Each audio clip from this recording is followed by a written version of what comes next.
تشکر از حضور از مسئول فرهنگی سفارت جمهوری اسلامی افغانستان جناب شمس الحق آریافت خواهش می‌کنم سخن بگوید.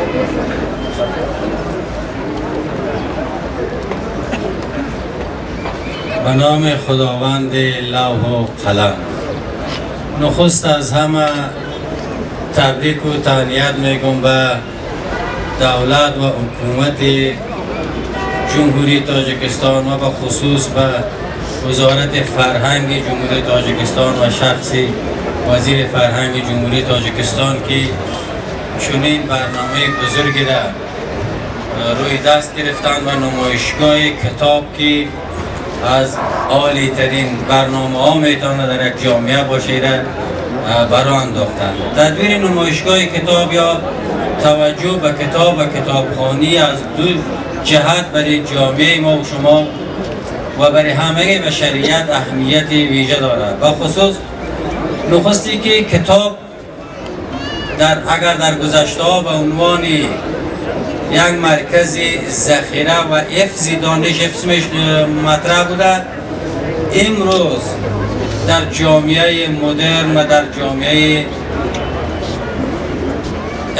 جامعه ارتباطات و در جامعه دانشمدار کتاب مرکز سازماندهی، مرکز حفظ، مرکز اشاعه و پخش دانش و فرهنگ و همگی بشری و توجه به چنین اصل در جامعه تاجیکستان امروز ارج و بهای بسیار بلندی را میتونه داشته باشد.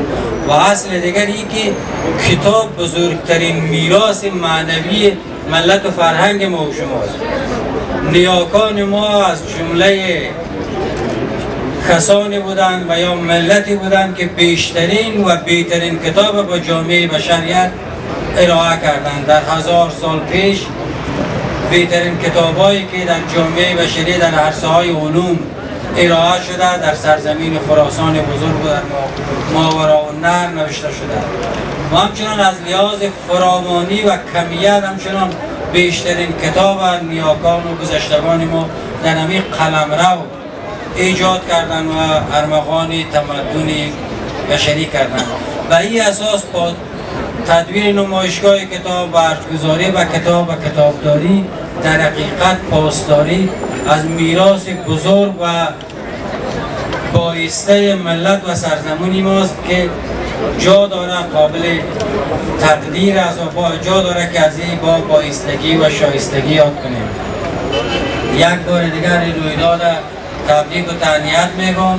از افغانستان هم چندین ناشر شرکت کرده، گرچه متاسفانه دیروز یکی دو تا از این ناشرین مشکلاتی که در سرحد یافتند برگشتن، اما یکی دو ناشر دیگه باز هم در راست که من دو سه ناشرم در نمایشگاه هستن. انشاءالله با کتاب‌های جدیدی که در افغانستان هم چاپ شده تا سال‌های اخیر 10 سالی تحولات اخیر با هم آشنا میشین. یک بار دیگه برای همگی جامعه فرهنگی و علمی تاجیکستان و به ملت تاجیکستان این رویداد بزرگ تبریک میگم. تشکر.